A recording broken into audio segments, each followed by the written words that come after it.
സംസ്ഥാന സർക്കാരിന്റെ സ്വപ്ന പദ്ധതിയാണ് സിൽവർ ലൈൻ. ഇപ്പോൾ സിൽവർ ലൈനിൽ ദക്ഷിണ റെയിൽവേയുടെ റിപ്പോർട്ട് തേടിയിരിക്കുകയാണ് റെയിൽവേ ബോർഡ്. ഇതിനായി ദക്ഷിണ റെയിൽവേക്ക് റെയിൽവേ ബോർഡ് കത്ത് നൽകി കഴിഞ്ഞു. ഈ പദ്ധതിക്ക് വേണ്ടി റെയിൽവേ ഭൂമി പങ്കിടാൻ സാധിക്കുമോ എന്നതിൽ ഈ റിപ്പോർട്ട് വളരെ നിർണായകമാണ്. പാലക്കാട്, തിരുവനന്തപുരം ഡിവിഷൻ മേധാവികൾക്കാണ് കത്ത് നൽകിയത്. മാത്രമല്ല, അടിയന്തര സ്വഭാവത്തിൽ മറുപടി നൽകാനും നിർദ്ദേശം നൽകിയിട്ടുണ്ട്. കൂടാതെ കത്തിന്റെ പകർപ്പ് കേരളിനും നൽകിയിട്ടുണ്ട്. ഭൂമി പങ്കിടാൻ പറ്റില്ലെന്ന നിലപാടാണ് ദക്ഷിണ റെയിൽവേ മുൻപ് സ്വീകരിച്ചിരുന്നത്. ഭൂമി സിൽവർ ലൈനിൽ കൈമാറിയാൽ മൂന്നാം ലൈൻ അടക്കമുള്ള ഭാവി വികസനത്തെ ബാധിക്കുമെന്നാണ് റെയിൽവേ അധികൃതർ ബോർഡിനെ അറിയിച്ചത്. കഴിഞ്ഞ വർഷം കേരളയും റെയിൽവേയും ചേർന്ന് റെയിൽവേ ഭൂമിയിൽ സംയുക്ത സർവേയും പഠനവും നടത്തിയിരുന്നതാണ്. സിൽവർ ലൈനിൽ 185 ഹെക്ടർ ഭൂമി ആവശ്യമുണ്ടായിരുന്നുവെന്നാണ് കണ്ടെത്തൽ. ഒക്ടോബറിലാണ് ഈ റിപ്പോർട്ട് ബോർഡിന് ലഭിച്ചത്.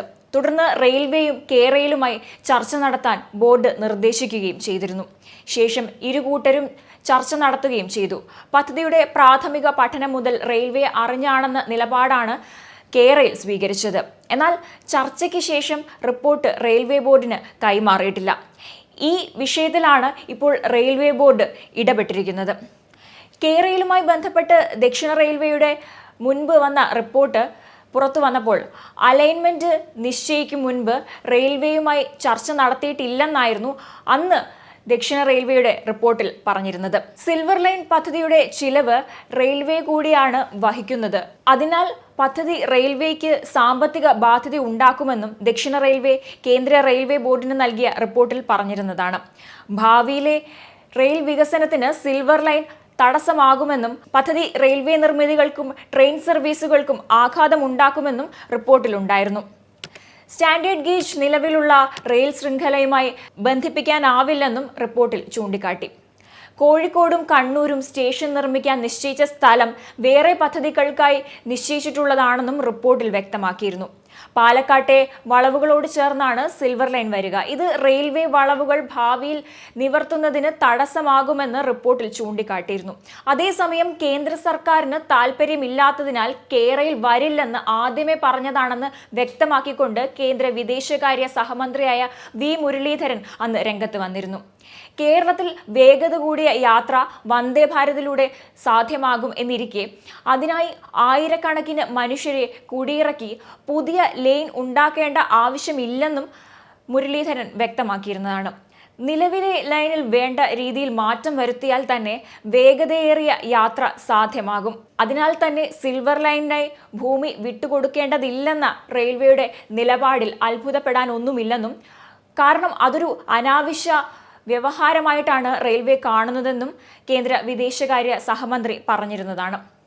റെയിൽവേയുടെ ഭാവി വികസനങ്ങൾക്കും വൈദ്യുതി ലൈനുകൾക്കും സിൽവർ ലൈൻ തടസ്സമാകുന്നതിനാൽ ഭൂമി വിട്ടു നൽകാനാവില്ലെന്ന് കേന്ദ്ര റെയിൽവേ ബോർഡിനെ ദക്ഷിണ റെയിൽവേ അറിയിച്ചിരുന്ന പശ്ചാത്തലത്തിലായിരുന്നു അദ്ദേഹത്തിന്റെ ഈ പ്രതികരണം. കെ-ഫോൺ മുതലായ നിരവധി പരിപാടികൾ വെള്ളത്തിലായതിനെ തുടർന്ന് സാഹചര്യത്തിൽ കോടികൾ കമ്മീഷൻ അടിക്കാൻ ധൃതി പിടിച്ചും അനവധി പേരെ കുടിയൊഴിപ്പിച്ചുകൊണ്ടും കേരള പദ്ധതി കൊണ്ടുവന്നതെന്നും കേരള പദ്ധതി ശാസ്ത്രീയമല്ലെന്നും ഇ ശ്രീധരൻ അടക്കമുള്ള വിദഗ്ധർ നേരത്തെ അഭിപ്രായപ്പെട്ടിരുന്നതാണ്.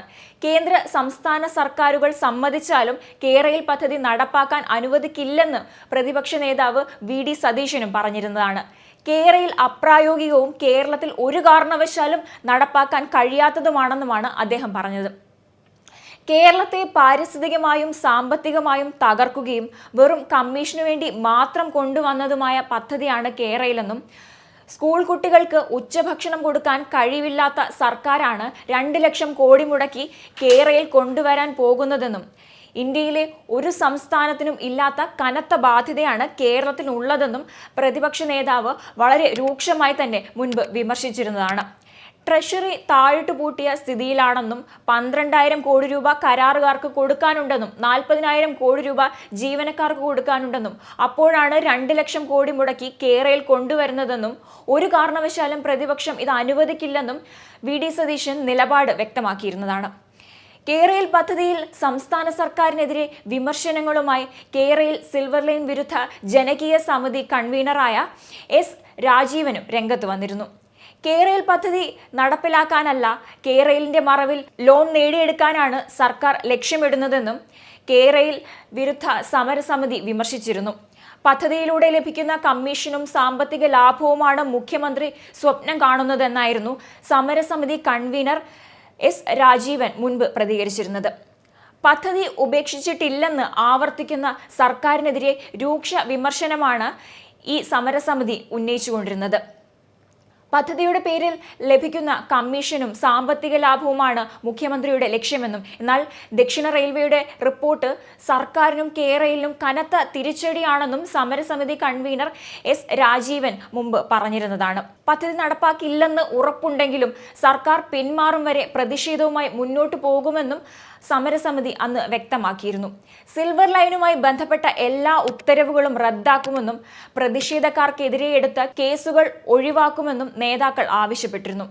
പദ്ധതി നടപ്പാക്കുക എന്ന ഒറ്റ ലക്ഷ്യത്തോടെയാണ് KV തോമസിനെ ഡൽഹിയിൽ ഇരുത്തിയിരിക്കുന്നതെന്നും മുഖ്യമന്ത്രിയുടെ സ്വപ്നം ഗതാഗതത്തിന്റെ വേഗതയെക്കുറിച്ചും ജനങ്ങളുടെ യാത്രയെക്കുറിച്ചുമൊന്നുമല്ല എന്നും കേരളത്തിലെ സാധാരണ ജനങ്ങൾക്ക് വേണ്ടി അല്ല കേരയിൽ പദ്ധതി നടപ്പിലാക്കാൻ ശ്രമിക്കുന്നതെന്നും ഇടതുപക്ഷ സർക്കാരിന് ചിന്തിക്കാനാവാത്ത പദ്ധതിയാണ് കേരയിലെന്നും എസ് രാജീവൻ അന്ന് ചൂണ്ടിക്കാട്ടിയിരുന്നു. ഈ ഒരു സാഹചര്യത്തിലാണ് ഇതിനിടയിൽ സംസ്ഥാന സർക്കാർ കേരയിൽ പദ്ധതി ഉപേക്ഷിച്ചിട്ടില്ലെന്ന് മന്ത്രി വി അബ്ദുറഹ്മാൻ പറഞ്ഞത്. നിലവിൽ ഇപ്പോൾ റെയിൽവേ ബോർഡും കേരളിനൊപ്പം നിൽക്കുന്ന ഒരു സാഹചര്യമാണ് കണ്ടുവരുന്നത്.